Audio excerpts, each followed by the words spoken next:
Good afternoon, everyone. I'm going to call to order the Charlottesville Albemarle Metropolitan Planning Organization Tuesday, March 26th, 4 p.m. meeting. And we do have quorum present. And Angus Laundry is filling in for Mr. Nelson today, just so that everyone is aware. And we do have to move rather expeditiously through the first couple of action items because our counterparts or our colleagues in the city need to get to a meeting at 5. Is that correct? Yes. So we'll go ahead and get rolling here. So first, if we could call the attendance. Supervisor Malik? Yes. Supervisor Galloway? Present. Brian Kingston? Present. Natalie Ostrom? Sean Nelson?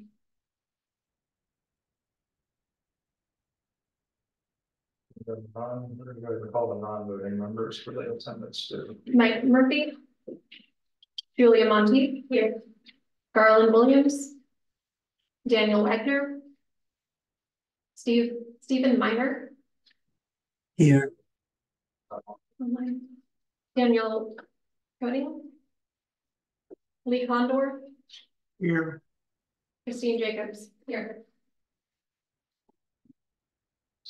You. And that will take us to number 2, matters from the public. Public are welcome to provide comment on any transportation related topic, including the items listed on this agenda, and the limit is 3 minutes per speaker. Is there anyone in the room who wishes to give public comment? Looking to you, PEC. No. Anyone online that would like to give public comment? All right, seeing none, we will close matters from the public and we will move to number 3. The first item, review and acceptance of the agenda. Are there any requested modifications to the agenda? Is there a motion to approve? So moved. Second. All right, we got a motion made and seconded. All in favor, please say aye. Aye. Opposed? Abstentions? All right, the agenda is approved. Thank you. And that will take us to the February 28, 2024 meeting minutes. Those were in the packet. Are there any changes, edits, any items there that need to be? There was one item that I had a hard time pulling up my. You want to see a printout here? It's now coming up. Sorry. It seemed like at one point they had me listed still as the chair. And I'm not sure. The one called the Riverline. Yeah.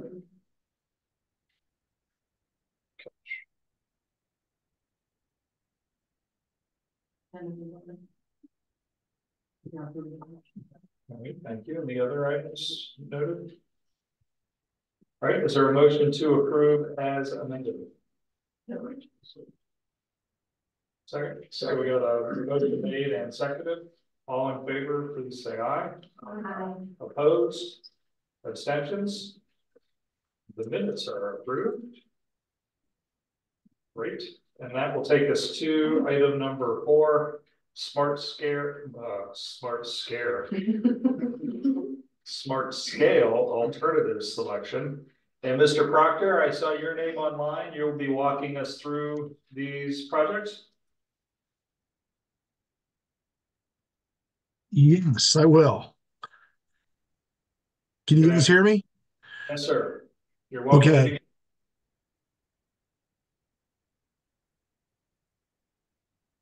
So can you see my screen?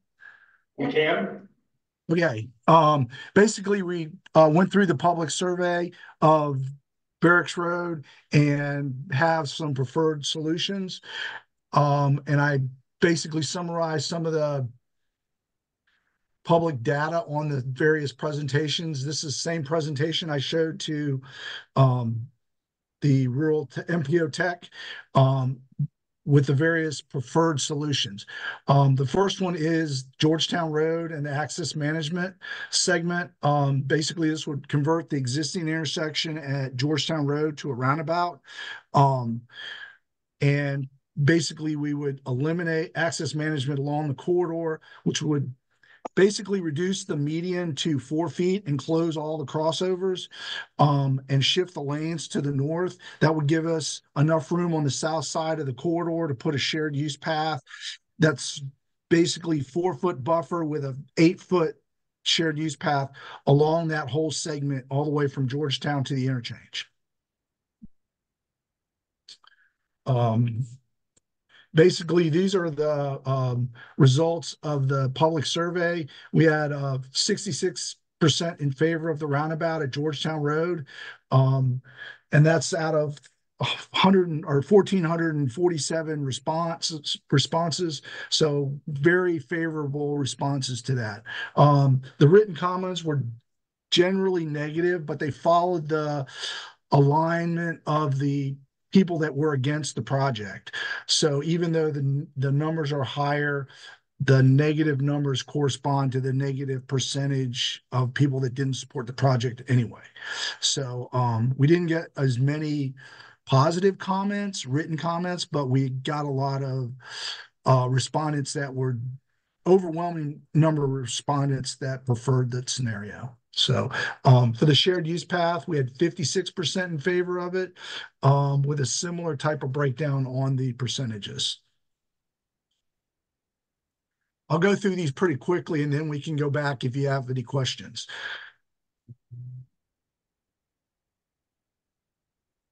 Next is the 2 roundabouts that were preferred at the interchange. These will be, and it also includes the shared use path extension through the interchange. By using roundabouts at this location, it will allow us to go with 1 lane in the eastbound direction, which would give us enough room to, under the bridge, to put a larger facility, a shared use path type facility underneath the bridge along the south side. I will point out that on all these roundabout locations, one of the questions came up about the slip lanes. We did reanalyze those, and we are going to convert those to right turn lanes, so we won't have that separation of the slip lanes like they're shown on all 3 of these concepts. So that was one thing that we have taken care of that the MPO tech asked about last week. And the last portion, and this one scored similarly well. We had 51% of the respondents were in favor to the roundabout on the west side and 55% to the roundabout on the east side. And again, most of the 52% of the negative written comments were corresponded to the negative responses we had for the survey itself. So we did have 1,100 respondents, but we only had 331 written comments. Similarly, for the eastbound roundabout or the northbound off-ramp roundabouts, we had 923 respondents and 259 written comments. This is another improvement that we saw had good response from the public survey.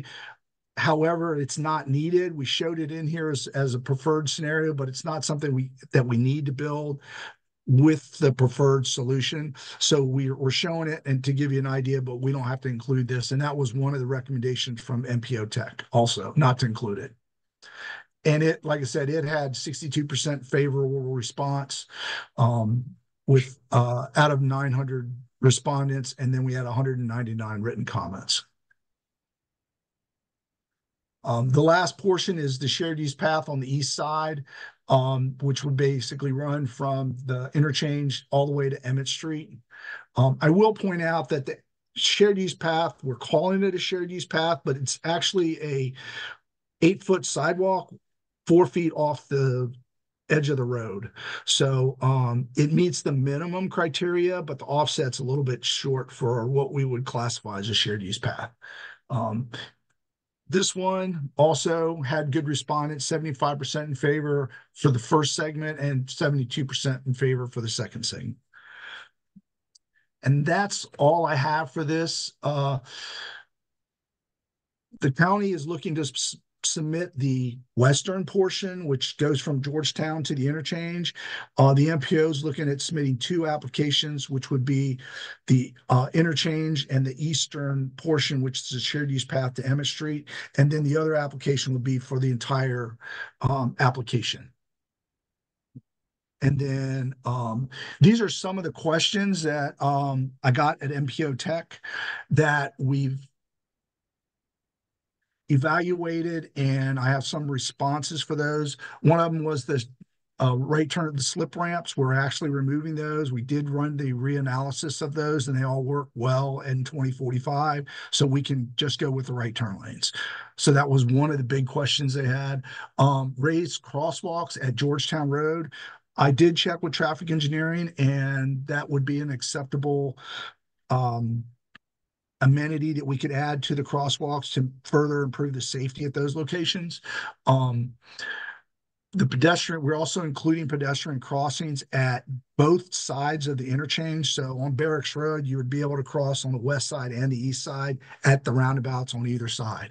For the crosswalks at Barracks Road, Georgetown, and the ramps, we would at a minimum look at including rapid flashing beacons at those crossings to further improve the safety of those crossings, to let traffic know in advance as a minimum recommendation.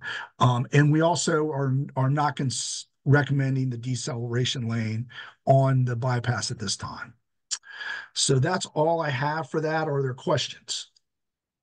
Questions? Supervisor Mallard? Thank you, Chuck.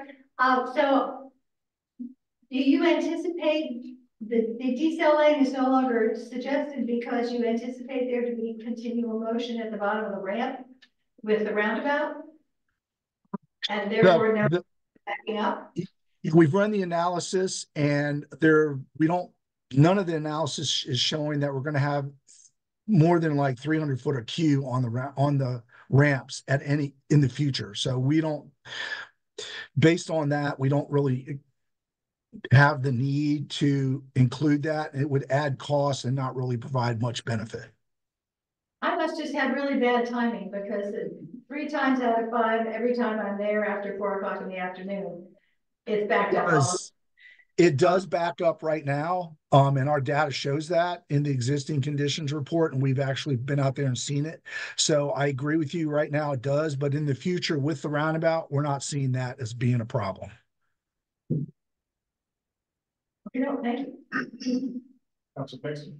Yes, please. Thank you. I appreciate the fact I did have a chance to chat with Mr. Chambers yesterday about this, and I appreciate the fact that there's some changes have been made based off I guess feedback of the MPO Tech meeting. So the slip lanes that were on the 2 roundabouts right at the intersection, those slip lanes are being removed, and that will go with a right. Yeah, okay, go back. Fantastic. Yeah, the slip lane right here, the eastbound slip lane, that's basically a separate lane. That's the right turn lane. That will just be like you would see a traditional right turn lane that would go up parallel with the through lane. And then you can make the right turn like you would at a typical intersection. And that would be the case for all of those approaches that show a slip lane. We wouldn't have a slip lane on any one of the approaches. Same for the roundabout at Georgetown? For the roundabout Georgetown, it has several. It has 2 slip lanes on Georgetown Road, both on and off, and neither one of those would be included. We would have right turn lanes exclusively. Oh, Could you go back to the 2 ones that are there at the interchange, please? Yep. So does that mean that the pedestrian or bicycle bike ped, I guess what's the red line there? Does that mean that ends up being a little closer to the circle so they're not so far away? I guess there's less. We'll have to look at it as part of the design. I mean, you'll still have 1 lane coming up there. We'll have to look at it and see. We won't have the receiving lane like it's shown now. It'll just be a right turn lane with a single receiving lane. So the evaluation, you will, instead of having 2 lanes, you only have to cross 1. Got it. Okay, which would be a good thing. Yeah, and I know that most of this will be worked out during the design portion, but what I've Correct. been told by others is that And, the walking. and like I said, we will also include a crosswalk across barracks on both the west side of the interchange and on the east side of barracks, so that you don't have to go, because right now there's no crosswalks on there at all. So we're proposing crosswalks at the interchange on either side of the interchange on Barracks Road. And then if you go back towards the west into the county, and it's not really my remit, but you'll have a shared use path down the middle. Is that the idea? Oh, no. Basically, what we're going to do is right now you've got a 4-lane divided road with turn lanes and a median in the middle. So we're going to remove those turn lanes, and we're going to put a solid median down the middle of the road that's going to be 4 feet wide. Yeah. And then we'll have 2 lanes in each direction on both sides. And what we're going to do is the 2 eastbound lanes that are on the south side of the road, we're going to shift those over 12 feet. And then that'll give us room on the outside to provide a 4-foot grass strip and an 8-foot sidewalk. Got it. Yeah, that makes sense. I see that now. And basically, we're basically going to shift it over so we don't impact the right of way on that south side of the road, except at the interchange and the roundabout. Okay. And so there's no way people can, like, if you're on the south side of that road, walking or biking, there's no way to get across sort of midway between the interchange and Georgetown Road. You have to go to one end or the other. Is that correct? Correct. I mean, you've got a 45-mile-an-hour speed zone through there, and this project, we can't just arbitrarily reduce the speed.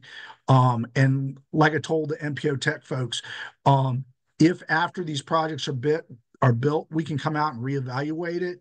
And if we can reduce the speed, there's a possibility we could look at a mid-block crossing, but at this time we wouldn't recommend putting one in there because it would be difficult to make it safe for pedestrians to cross. And forgive my ignorance, but I'm just sincerely wondering why can't you lower the speed as part of this? It'd be a separate effort. Do what now? Why couldn't we lower the speed as part of this project? That would have to be a separate sort of initiative with VDOT. Is that how that works? You'd have to look at it after the project was built, because currently it's posted 45 miles an hour, even though people are traveling in excess of that speed, because of the way the corridor's controlled. The roundabouts, what we're hoping will slow down the traffic, because right now when the light turns green at Georgetown, those people can come straight through that intersection and carry the speed from that rural area all the way down the corridor without a break. So by putting the roundabout in, you're reducing that ability to carry speed through the intersection. So that's going to create a situation where the cars have to slow down, but in between the 2 roundabouts, they will speed up.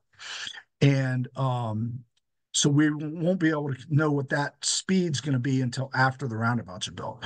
And arbitrarily posting the speed just becomes an enforcement issue versus an actual control issue. And typically we like to control speed by putting geometric items along the roadway that slow the traffic down and don't, like curves or something like that don't allow them to travel at speed through. But this is a straight corridor, and we don't want to impact the right of way to arbitrarily put curves in there to slow the traffic down. So that's the reasoning why we're looking at waiting until afterwards, because we can't post it, because we're not making any geometric changes to the road that would dictate a lower speed. Okay, thank you. Supervisor. I'm sorry to take you back, Chuck. I was quite enamored of the slip lanes at Georgetown and Barracks Road. So can you talk to me about, right now, you're driving west and you're in the right lane and you have to go right onto Georgetown Road. And without that happen, now you're gonna have two lanes of people who are all fighting about who's gonna do what when they get to the circle. Basically, the right turn lane is still the right turn lane. You go to the roundabout and you make the right. The left lane is a through left. You're not fighting with the right turn, those people to make the right turn. But Right now, it's still a yield condition, even with the slip lane. It would still be a yield condition. You'd have to yield to the people that are coming out of the roundabout for the slip lane. It's not like you have two receiving lanes to go into. So it's no different than intersection where you have to make a right turn. You would have to yield and then make the right. Okay, thank you. I'm sorry I don't have a design to show you. I will come back once we have an updated design and I can present that to you possibly next month. I'm just not sure when I'll have a new concept available that will reflect all the changes that I'm talking about. Well, the feedback that I've got in terms of slip lanes being removed is that's a good thing because it slows down cars at the point of where bicycles or pedestrians would be sort of crossing. So that's what I've heard. Correct. And it does. You don't basically with the slip lane, you're having to cross one lane that's free flow and then one lane that's a yield condition stopped. And it's difficult to make those maneuvers. And I agree, Jessica pointed some of that information out and I was aware of it before. So I actually went in and did the analysis to update it to see if the right turn lanes would work. And they do work in all the AM and PM in the 2045 intermere. So I was fine with reducing those back to right turn lanes because they work fine. Yeah, they'll provide a safer location for pedestrians and bicyclists to cross. Board, it's my understanding that Councilor Oshrin has logged on online. We're going to have to pause to allow electronic participation. Councilor Oshrin, are you online? Hey, I'm here. Can you please state your location and your reason for participating electronically? I am on 29, about to merge onto 64 on my way to the meeting, but I had work, so I couldn't get out in time to make it in person on time. All right, board, we would need a motion to allow Councilor Oshrin to participate electronically. So moved. Okay. All right, all in favor, please say aye. Aye. Opposed? Abstentions? All right, you are in the meeting, Councilor Oshrin. Do you have any questions? I really appreciate that. Thanks. Yes, I was excited to hear the raised crosswalks were approved, but I'm not quite sure where you were talking about. They're going to be located. Do you mind going over that again, please? I'm going to be located on the crossing, basically on Georgetown Road. So like the roads that lead into Georgetown would have a raised crosswalk? Correct. Both Georgetown and Barracks. Okay, so kind of like the border of Georgetown. Correct. I'm not sure if we'd put one on the south side going into the subdivision, but basically on Georgetown from the north, those crosswalks, and then Barracks Road from the east and west. Okay, that's great. Thanks. Where are the guardrails placed? Are they on the outside of the sidewalk or are they in between the sidewalk and the road? If there are going to be any guardrails. I'm not sure we're going to have any guardrails on this. Okay. Just I don't think there's any out there right now. Okay. Okay. And then you mentioned not being able to reduce speed at this point in the project because it would be kind of arbitrary because it's going from a straightaway to another straightaway, which is, of course, as we know, just where people speed. but there are other ways besides curves that you can use to reduce speed, like narrow lanes, trees, We are, and that sort of thing. we are going to narrow the lanes up. That was another item that was brought up, and we're going to basically try to keep it at a maximum of 11-foot lanes to reduce. We can't go much lower than that because of the larger vehicles and buses and stuff that use this corridor, but we can go down to 11 foot. And that's something I actually talked to L&D today that's doing the design about that to make sure that we're going to be able to do that.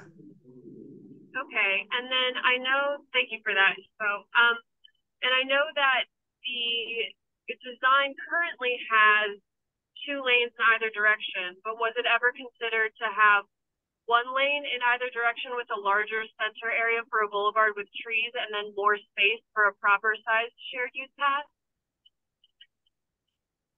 We can't lower it any further because of the volume of traffic that uses this road without creating extreme congestion on the corridor. So that's why we didn't consider going down to a smaller footprint.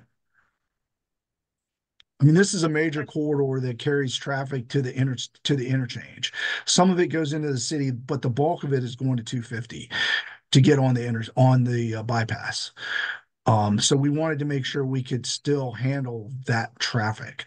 So primarily we're looking at preserving the corridor so that we can still maintain the travel on that corridor in at least better than the current condition.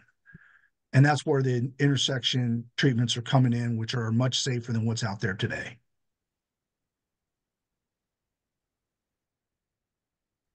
Okay, and then are we going to get a chance to review the drawings with the adjusted, like the slip lane gone and the better bike ped access before we have to make any decisions?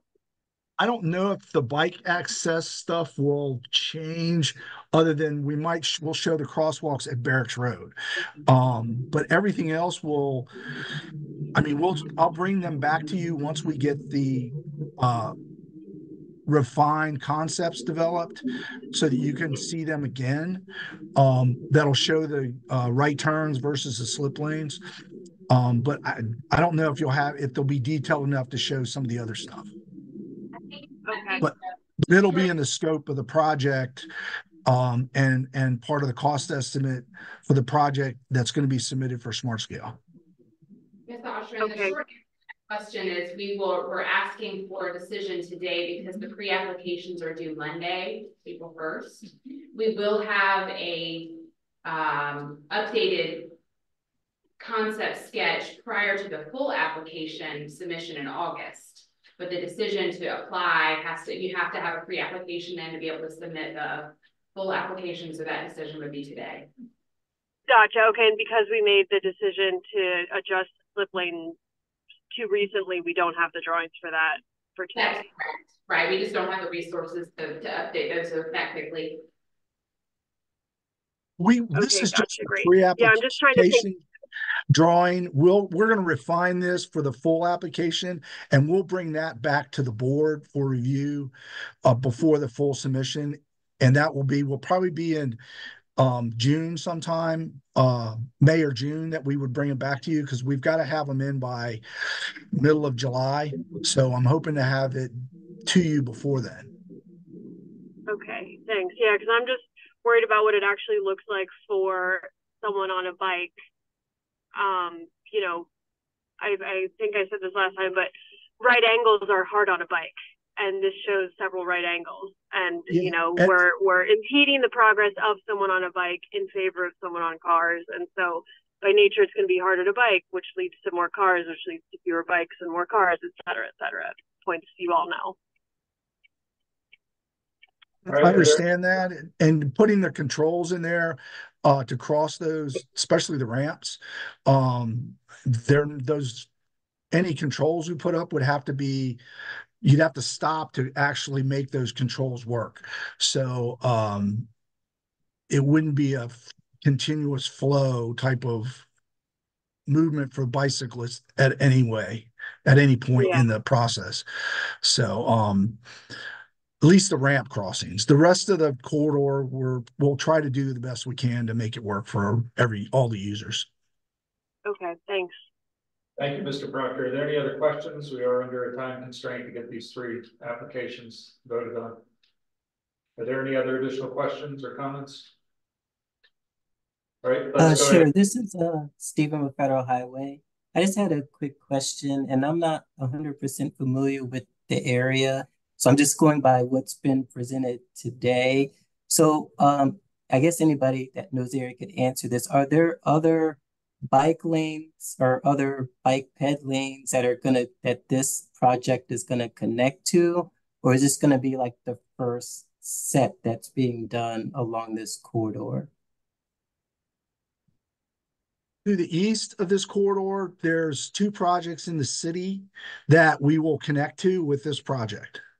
Got it. Okay. One is on Emmett Street heading south, and the other one is heading east on, I think it's, what is it, Ridge Road or Rugby Road? Okay, gotcha. Okay. And Great. there's another trail segment that it's going to connect to on the east side of Emmett Street.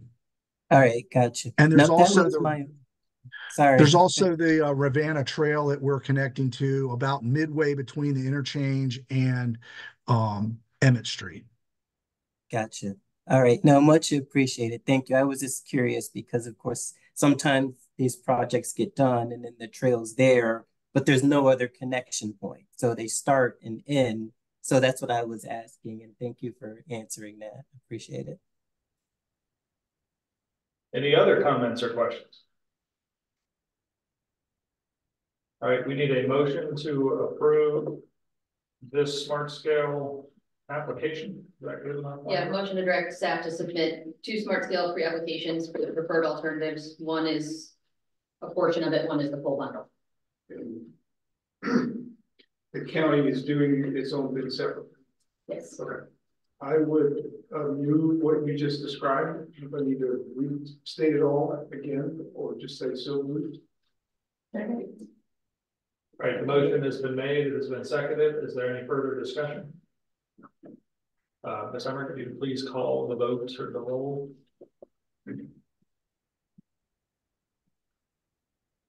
Ann Mallett, Yes.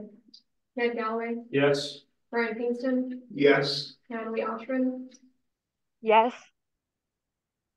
Stacey Laundry. Abstain. Very good. That will take us to item B, the I-64 and 5th Street interchange at exit 120. Mr. Proctor?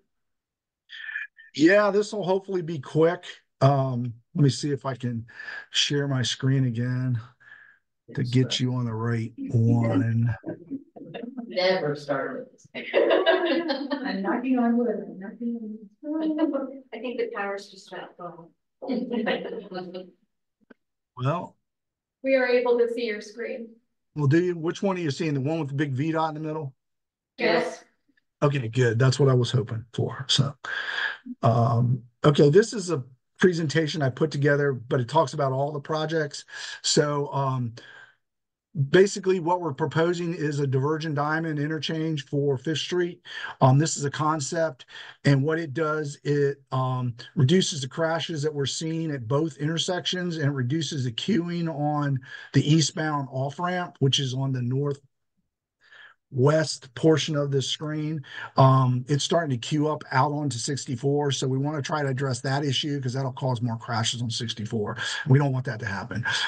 It also includes a shared use path through the interchange, which currently there's a sidewalk on one side of the bridge, and this basically provides a shared use path down the middle of the bridge, with crosswalks of the ramps on. We're still trying to work through the logistics of that. Originally, I think we were looking at all 4, and then the county said they only wanted the 2, and now we're back to 3. So we'll still flesh that out with the county as to which ones they want to include moving forward. Because there's some development, I guess, on the one north, right, the top right quadrant. There's a development that's proposed for that site. So basically this is the proposal that we're recommending. We're getting ready to go to public comment, probably in next week or so, to get their input, and then we will circle back with you on that once we get that feedback. But this was what was previously recommended, and this study is just validating that previous recommendation from the original Fifth Street corridor study. And then once we get that information, we will refine it. We've already been in discussions with central office, L&D, and actual FHWA, because this is a interchange modification. So we've got to go through a separate process for that. And we're working on getting the framework document signed on that, and we're just waiting on FHWA's signature on that. But this is the concept we're proposing for that corridor. Any questions? Questions? The very first bullet says reduces the crashes through limiting the separation of the conflict points. Have there been a lot of crashes here? Yes. At both intersections currently, there's a lot of crashes. Angle crashes. Hold on, let me see if I got it on this slide. No, I have another presentation that has the crash information on it, but I didn't pull it up. But I do have that information, and I can provide it to the board.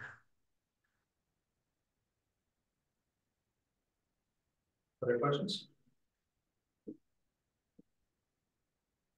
What's the barrier between the road and the shared use path? We'll have Jersey barrier on both sides of the shared use path. So basically you have 2 lanes in each direction, and then you have barrier, and then you have the shared use path in the middle. Thanks. Any further questions? Right, we need, read the wording on this one, Christine. We would like a motion to direct staff to submit a smart scale application for the I-64 and 5th Street interchange with the preferred alternative as presented. Second. All right, the motion has been made and seconded. Any further discussion? We call the roll, please. Ann Miller? Yes. Ned Galloway? Yes. Ryan Kingston? Yes. Natalie Ostrom? Yes. Stacy Laundry? Abstain. All right, check. We're moving to letter C, Peter Jefferson Parkway, Rolkin Road improvements. Okay, I don't have the full concept here, but it's basically 2 applications from last round, and we're putting them together as one. This was the first application, which is the Rolkin Road intersection. So we're providing crosswalks at the intersection, making some modifications to the intersection just to accommodate the crosswalks. And then we're providing a sidewalk from Rolkin Road along the south side of 250 down to State Farm Boulevard. That's the first piece of the project. The second piece is down at Peter Jefferson Parkway. We're actually closing the crossover, which is just west of there, which is that entrance that you see that's got the purple little like loon in there, making that a right in, right out. There's a crossover there we're going to close. At the intersection, we're adding a right turn lane, and we're converting the crossing movement to a through cut, which basically allows the left turns out and in, but you can't go directly across the intersection. And that makes it operate a little bit better, so we get some efficiency out of it. The other thing is we're including is a park and ride lot for commuters both into and out of the city and Pantops area, so that they can catch a bus if they want to go to Richmond, or a commuter bus to Richmond, or they can drive to the park and ride lot and get a bus that goes into the city. So this is the other piece of that application. So these will be submitted as one application by the MPO. Questions here?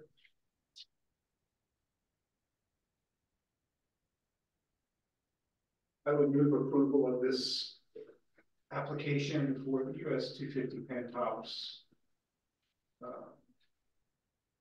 At Peter Jefferson Parkway and Rolkin Road. Correct, yes. You seconded, Supervisor Mom? Yes. All right, the motion has been made and seconded. Any further discussion? Can we just see the first picture again? Sure. Please.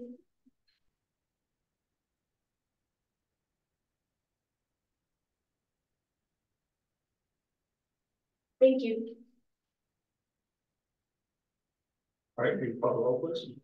Ann Mallett? Yes. Ned Galloway? Yes. Brian Pinkston? Yes. Natalie Oshram? Yes. David Laundry? Abstain. All right, very good. Thank you. Thank you, Mr. Proctor. All right, I think that's it for me. Well, hold on. Your name's on the next item. What do you mean that's it for you? Hold on, Not what's the next thing? presentation, just an update. Oh, update on the Ivy Road. Basically we're refining the sort of what we're calling the storyline for the three alternatives that we're looking at. One of them is looking at the bike ped and stuff on Old Ivy Road.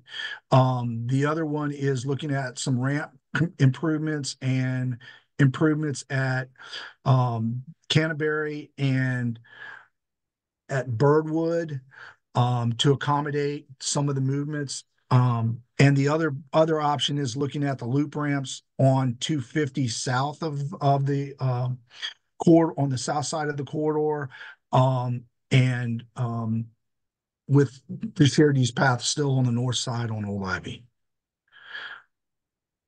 I don't have any updated concepts. We're working on those and we're putting together the public survey material. We do have a meeting with the focus group on April 1st, and we will be presenting that information on Monday to them.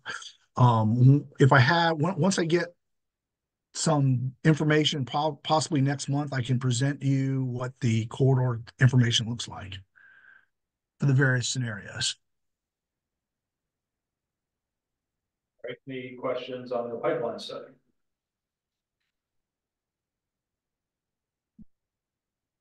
Thank you, Mr. Proctor. Now you're good to go. All right. You all have a good, wonderful day. Hopefully I didn't delay you too much so you can't make your meetings. Oh, very efficient. Thank you. We'll move to item number 6, moving toward 2050. I've got Will Cockle and Alan Simpson giving some updates here. Mr. Simpson. Hey, how are you? Will's not joining us today, so it's just going to be me. Thank you all for having me. Again, my name is Alan Simpson. I'm with EPRPC based out of Charlottesville. I'm down in Richmond though. And I'm going to give an update on the long-range transportation plan process, share some feedback from some stakeholder meetings that we held this month, as well as an open house event earlier this month. So I'm going to go ahead and share my screen and get that going. One second. Can you all see the slideshow? Yes. All right. All righty. So agenda for this presentation, I'm going to go over the details on the stakeholder meetings and the open house event that we did earlier this month. An update on the list of priority projects, which you all should have in your packets. There is a list of projects and the descriptions for each one in no particular order. And actually the order is a little bit different than this presentation, so I apologize for that. The purpose of this presentation is basically to give a summary of the feedback that we heard in those stakeholder meetings and the open house event, and take any questions and discussion on that. So we held 3 stakeholder meetings earlier this month. So on March 1st, we held a stakeholder meeting for business stakeholders in the area. So we had representatives from county, UVA, and Visit Charlottesville. On the 4th, we had a public safety stakeholder meeting. So we had representatives from Albemarle County Police and Fire, Blue Ridge Health Department, and CAT. On the 6th, we had a community partners stakeholder meeting. So that was a little bit more of a mixed bag of attendees. So we had the SELC, the 3 Knots Trail, the Piedmont Environmental Council, and the CAA attending there. So we had 4 attendees at each of those stakeholder meetings. They all went about an hour and a half, and we basically presented them with a list of priority projects and got their feedback. And on the 7th, we held an open house at the TJPDC lobby. And that kind of, it was a series of posters that explained the process to date and gave an update on the priority project list, had some maps and just some general info there. We had 9 attendees, only received 1 comment card, but we had good participation there. So the objectives of these meetings, we were aiming to validate the proposed list of priority projects, engage general agreement with the plan's recommendations. In the stakeholder meetings, we asked the stakeholders to give feedback on how they would prioritize the proposed projects to influence the constrained list.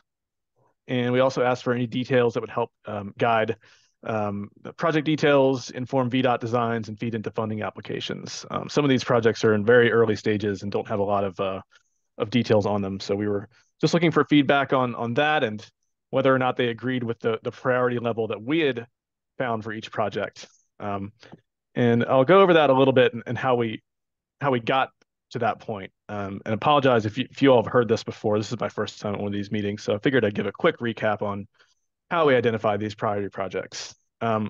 So the candidate projects started with a list of candidate projects that we compiled based on improvements identified through previous planning efforts, the small area plans, corridor studies, transit strategic plans, regional plans, and project pipeline and STAR studies. We identified priority projects based on locally identified priority improvements and candidate projects that address needs identified through our kind of data intensive prioritization process, where we looked at safety, accessibility, environmental, traffic data for the whole MPO road network, and pulled all that together and basically came up with an aggregate need score for each road segment in the MPO, going from 1 being least important to 7 being most important, based on the metrics that we established, I think have been discussed in previous meetings here. So any needs that weren't addressed by a committed or recently implemented project or a priority project were indicated as planning priorities for the future. So those will inform efforts the region undertakes over the next several years to identify solutions to address those identified needs. So here's a list of projects. Again, you should have a list of those in your packet. I'm going to go through each one, and I know I've got 20 minutes here, and I know some of y'all need to leave so at 5, so I will try to get through them fairly quickly. Stop me if you have any questions, but we'll save time for discussion at the end. But yeah, so this is the list of priority infrastructure projects. Each slide will contain the priority level that was identified through the MPO's prioritization process. And then if we heard from the stakeholder groups on how they would rank the priority, we included that in here. On a lot of these projects, we didn't get any feedback. Mostly in those projects, people just kind of agreed with the rating that we had there already.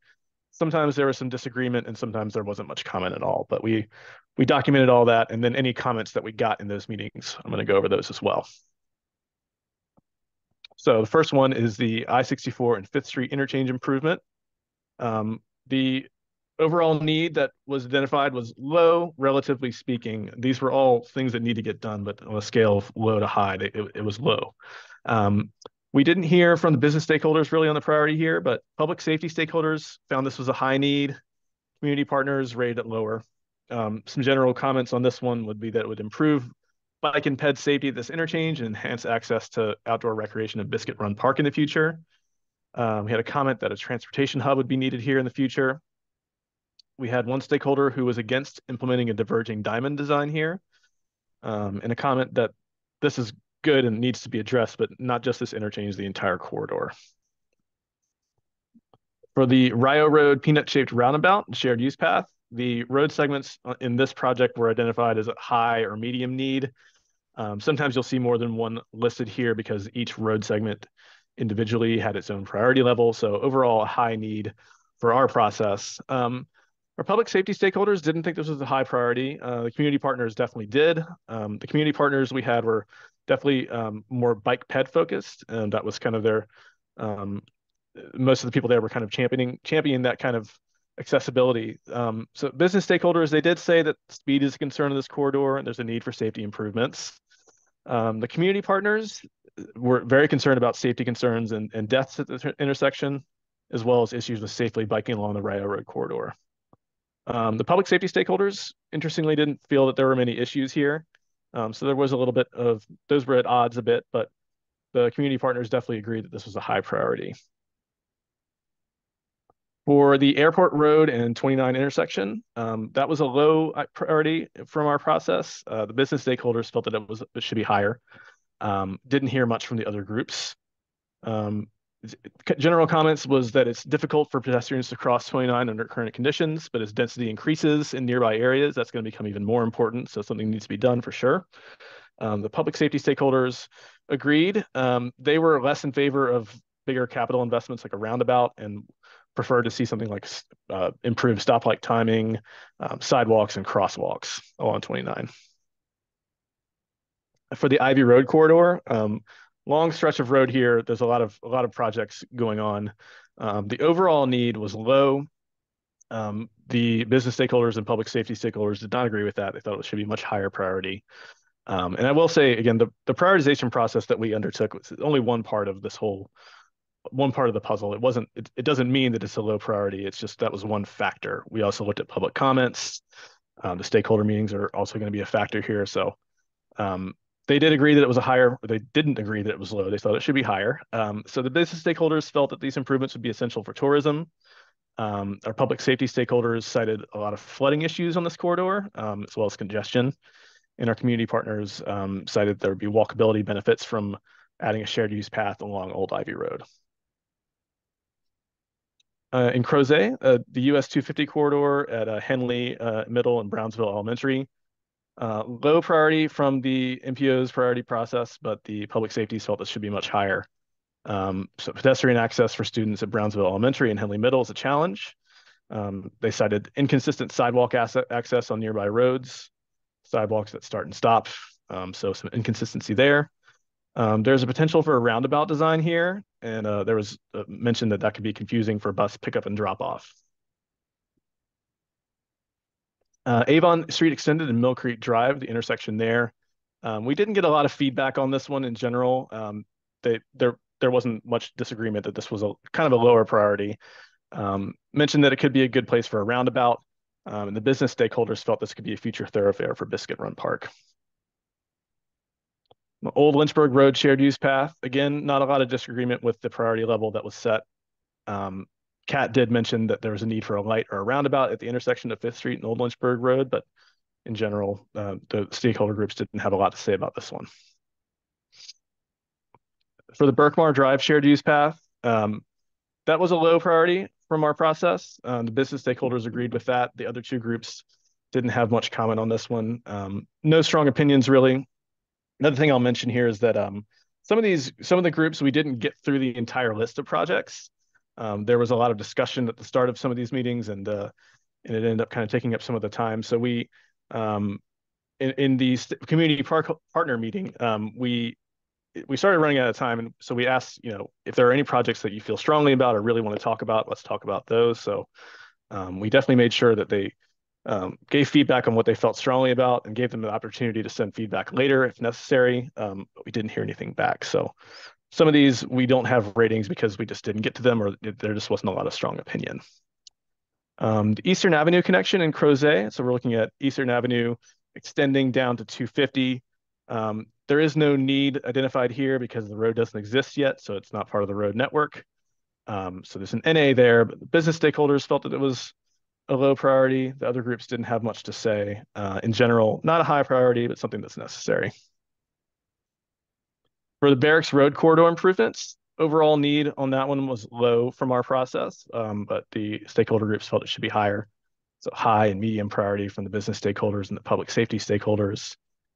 In general, comments were that there's a high priority area for pedestrian and bike safety as well as traffic congestion. For this intersection here with the Ridge, McIntyre, West Main, South, and Water Street, a medium need identified through our process. The business stakeholders agreed with that. Comments that this is an unsafe and confusing intersection for visitors and residents alike. A need for equity to be considered here. It serves a lot of people living in low-income housing. One stakeholder mentioned that there's a need to implement the Ridge McIntyre streetscape plan here. And we also had one stakeholder suggesting closing off South Street to vehicle traffic. Another stakeholder mentioned that access to Midway Manor would be an issue if that took place. For Rio Road corridor improvements, we're looking at between Huntington Road and Greenbrier Terrace. That was a medium need identified in our process. The business stakeholders thought it should be higher. Didn't really get any detail on that, but they definitely thought it was higher than medium, but no other comments on this one.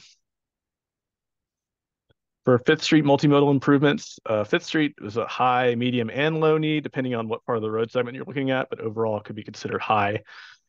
We did have agreement with that from the stakeholder groups. There was a comment that there's a need for that to happen in conjunction with improvements to the entire corridor, similar to an earlier project that we mentioned.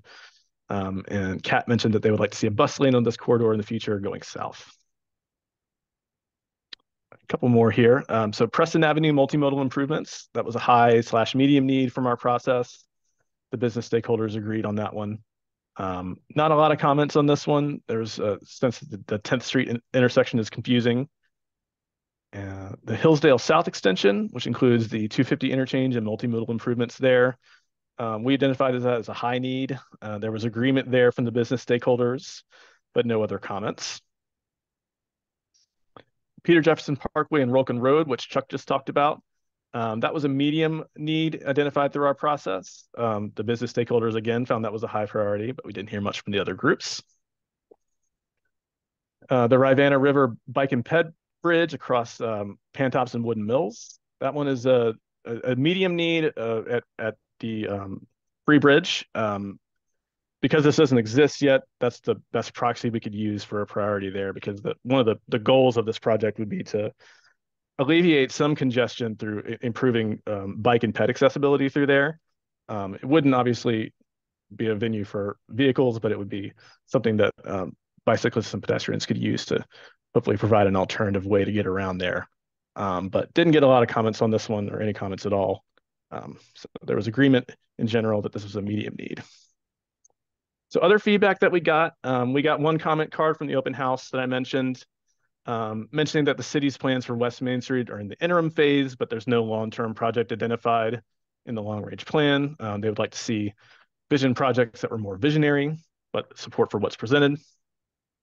We have a couple of comments on the project website. They wanted to see more detail on the planning priorities list, which is also should be in your packet, the priorities for the future. Wanted more detail on some of those projects listed there, and wanted to see them studied very soon. There was a comment on the 2050 level of service, which was, it was one factor in the needs identification process. It was not a major factor because congestion was lower on the list of priorities for our needs identification process. It was more focused on safety and accessibility, environmental needs. So we did use level of service, but it was only a couple percentage points in the whole data gathering process for prioritization.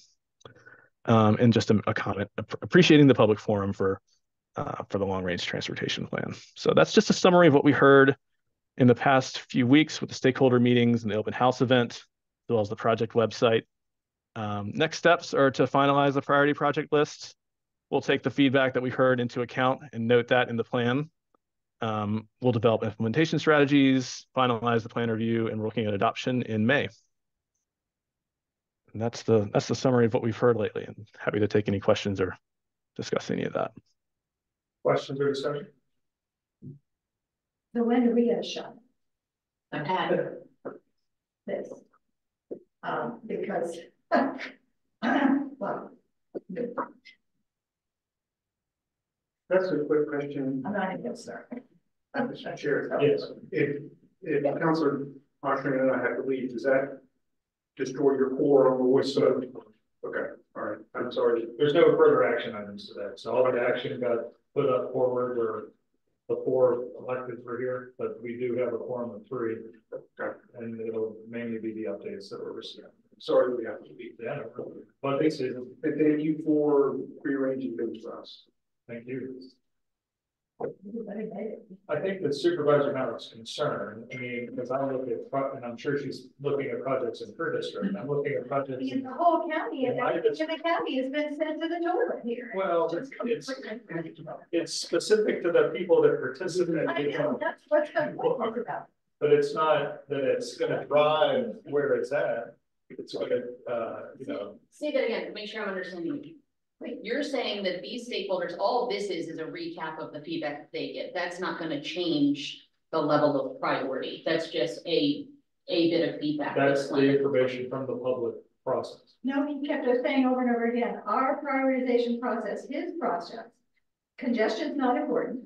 And therefore, their process was the one at the top that said that none of these, that these were all low priority things, including the diverging diamond and all those other things we've been spending all this time on. So, since when did congestion not count when you have 45 minutes? No, along too busy trying. Sandy, you want to speak to that methodology that was used? Yeah, congestion was, we went through that development of the metrics. You remember we went through the development of the metrics and how much to weight each of them. And so we determined based on that each of the metrics would have a certain percentage. And I think congestion overall, I don't have it in front of me, was maybe like 10% total or 15% total of the project score. But you all approved that. We brought that to you to approve. What I want to emphasize though with the plan is that the important thing is that all of those projects are still on the list of infrastructure priorities. They're all priority projects. They're all eligible for funding. So whether or not they're ranked low, medium, or high, it doesn't really matter. They're still on that high priority list. And so they're still indicated as a priority for whatever reason by you all. You all, as a policy board, determine what the priorities are. This is just feedback to help inform your discussion. But they're all still on the list for whatever reasons, and you can change the list. That's all within your control. That's just information to help you inform the discussion. Yeah, And in the long range plan, they won't be listed in a priority order. They will all be there in no given order. Yeah, I didn't see this. Exactly. Removal. We're not ranking them anyway. It's not like you and I are, or we're deciding, oh, this is 1, 2, 3. I just remember long range math meetings of 50 and 100 people where we actually had a chance to hear other people's questions instead of 4 or 5 people. So I didn't see this as particularly meaningful, that's all. And well, the public safety, I wasn't able to get to any, so that's just the public safety.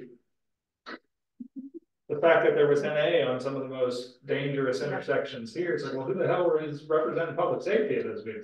So I mean, I'll take it with a grain of salt. yeah. Okay. If I could also add that this feedback represented about 20 people altogether, whereas the first phase we had over 600 people that participated. That's not, you're not seeing all of that together.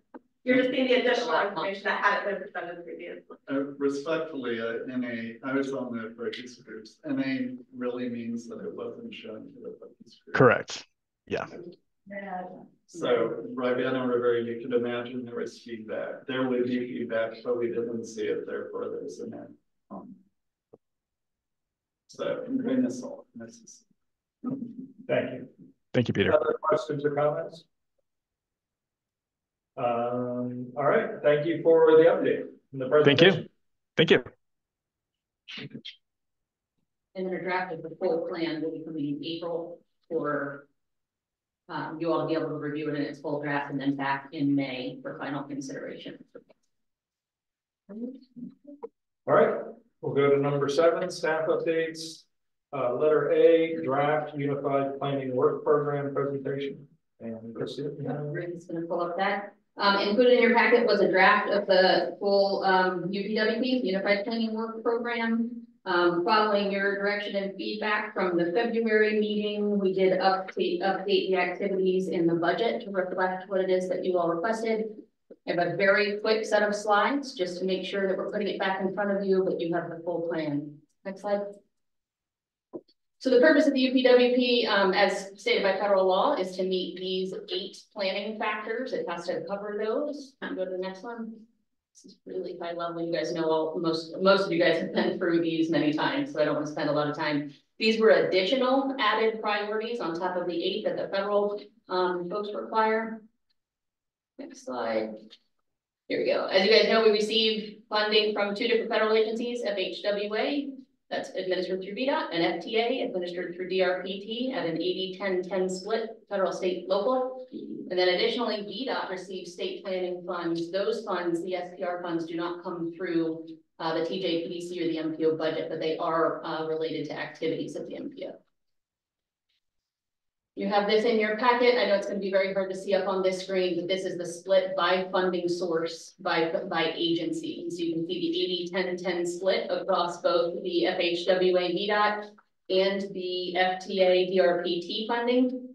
As you get down towards the bottom of the table, the yellow is the amount of funding that the MPO has to direct. The light orange or the salmon color is the SPR funds that VDOT will use. And then the very bottom line is the total amount of funding related to activities within the MPO.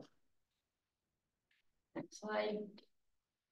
gonna start getting smaller and smaller. That's why it's in your packet. It's then broken out by the tasks. So we set up task 1, 2, and 3. 1 is administrative, 2 is long range, and 3 is short range, and then split by the 2 different funding sources. And you can see in there the activities that will be completed with each of those funding sources by task type.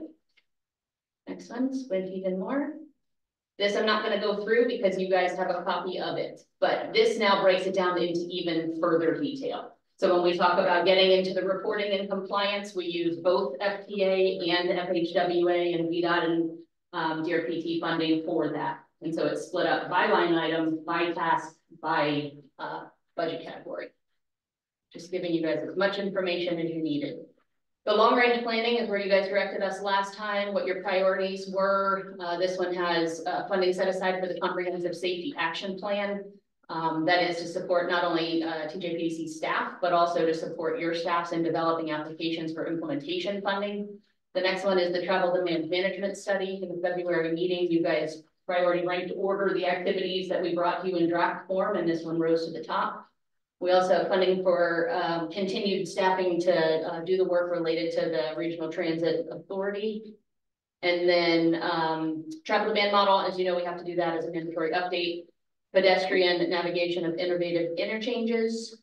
And then the on-call consulting services and contingency line item. Short range activities are pretty standard across year to year. These are all the things that we're required to do. And last one. Next steps. You have the full draft in front of you. We'll bring you, it's already gone before MPO Tech, CTAC. It came to you guys in both the February as a table, March in its full form, and then a final draft will be coming again to MPO Tech and CTAC in their April meetings for a recommendation to you all in your April board meeting, where you would then have to consider for approval in April. It needs to be completed by early May and sent back to the Fed.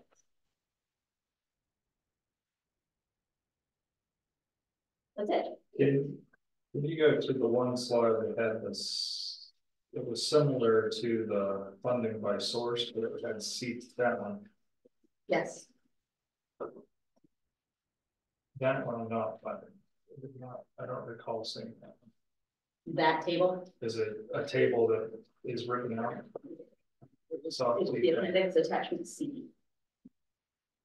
Page 79 of the back. Oh, it's not in the body of that. No, it's required, isn't it? There's 4 required attachments to the UPW. It's this one. Yeah. Did you have a question about it? No, you just want to find it. I was trying to put my eyes on it. I saw CTAC and I said, where's that table? Any other questions on that? There. All right.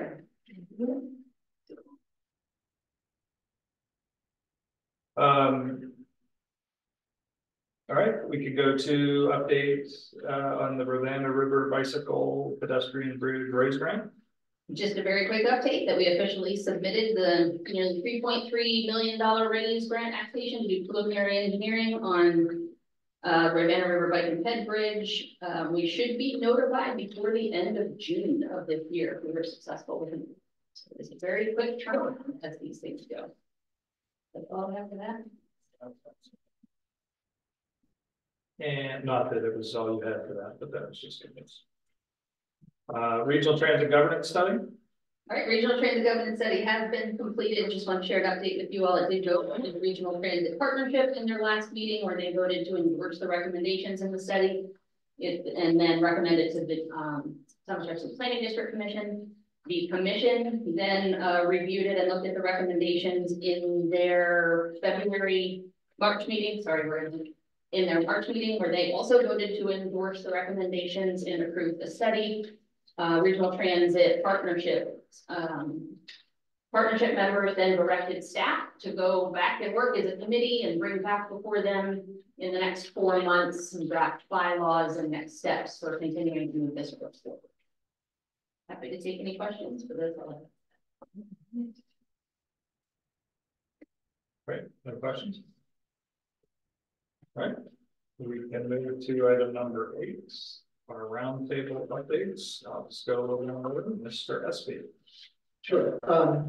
As I mentioned before, Johnson's undertaking few different studies right now, one on electrification, one on microtransit, and one on rural needs assessment. We had a meeting today on rural needs assessment. We should wrap up with that in June.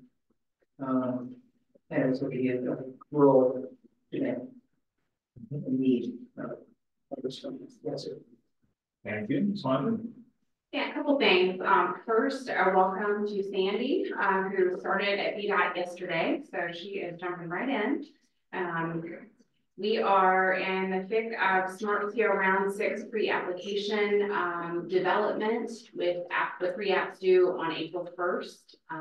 We're expecting about 25 submissions, and that's across our whole district, so 9 counties, the city of Charlottesville, and 3 incorporated towns. Bonding and interchange, we are working on the estimate comparison as was discussed at the last meeting, looking at what funding is available and what this new concept would cost in greater detail than back to MAC and math. The concept has been submitted to the internal Smart Scale Project Change Committee, so they'll review that. Basically, they look at the components of the project, determine how it would have scored, and then compare that to the other results from that round to make sure that it's eligible for funding. We believe that is eligible, so assuming that change is approved, we have already started discussions with the city about the possibility of delivering the interchange improvement alongside the city's streetscape project is one procurement, and there is a small gap between the 2 projects that we would also look to address. So we've got to kind of quantify that and figure out what our plans are there too. And then finally, we are also in the midst of our 6-year program development, which is the agency's funding program across all Smart Scale and all of our other different colors of money. That's what I spend a lot of my time doing on a day-to-day basis. And so one aspect of that development is a public hearing. Normally it's held in Culpeper. We're actually going to be in this room on Wednesday, May 8th at 4 p.m. So you can put that on your calendars if you'd like, and we'll be getting notices out to elected officials and into the newspaper and all social media, all other aspects soon. Good. Thank you. This one. No updates today? Go back to the room. Welcome, Ms. Wall. Anything in addition there, Sandy? Ms. Hirsch-Valerie? Transportation planning staff are mostly working on smart scale applications as well as updates to the transportation elements of the comprehensive plan. Thank you. We'll go to the city. I'm sorry. Forgive it. Then Chambers. Chambers. So we are not working on smart scale applications in the city, but we are working on some other things. We will be putting out our draft sidewalk priority list in the next week. We're putting the finishing touches on our feedback collection map right now. So as soon as that's done, we'll be releasing it to the public. We'll be going before City Council on the 15th of April to give some more details on that, a few other transportation related items. We're also working on paint projects. We've engaged our bike ped advisory committee to help us identify where we can quick build projects throughout the city.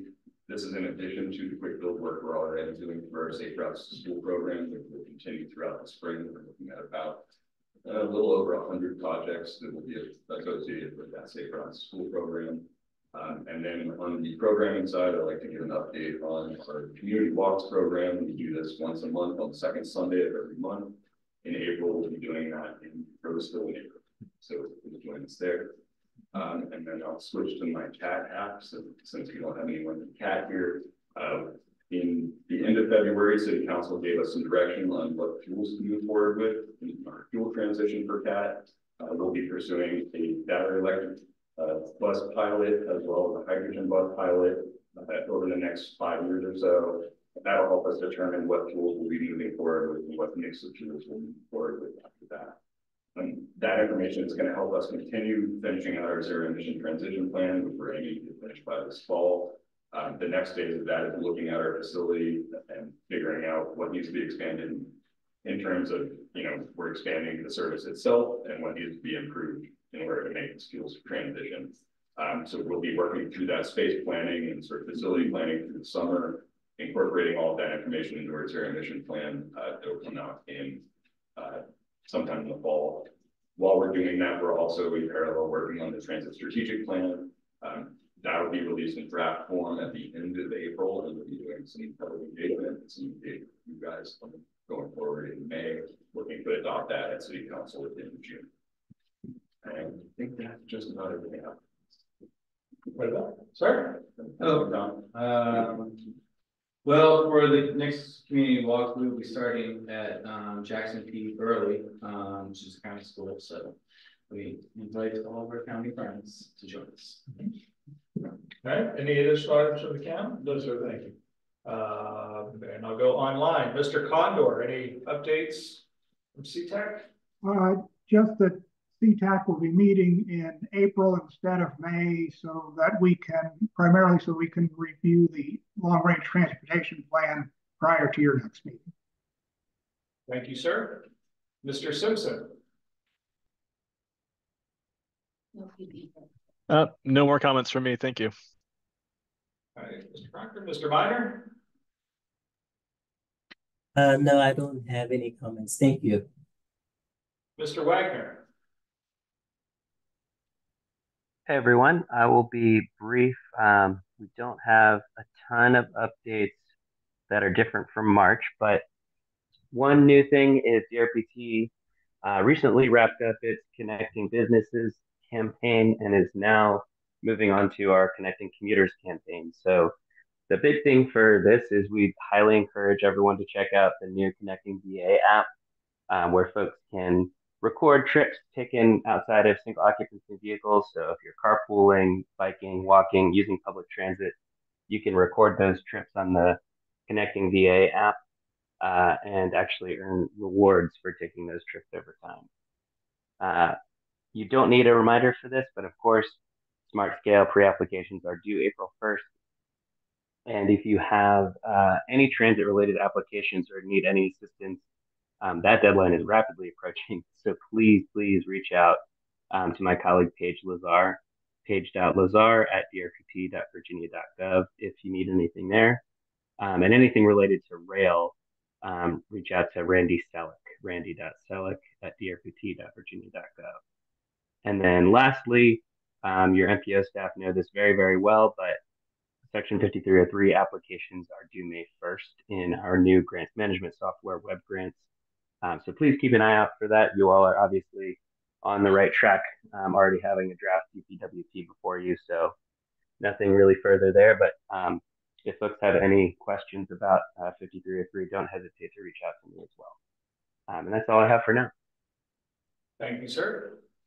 All right, that should be, did I miss anybody? Before I call on Mr. Williamson, all right, that will take us to our additional matters from the public. Is there anybody in the room who wishes to give comment? Is there anyone online who wishes to give comment? Great, we will close additional matters from the public, and that will take us to our adjournment. So thank you, everyone. Lickety split today. And we will see everyone at the next meeting. So if no objection, we are adjourned. Thank you.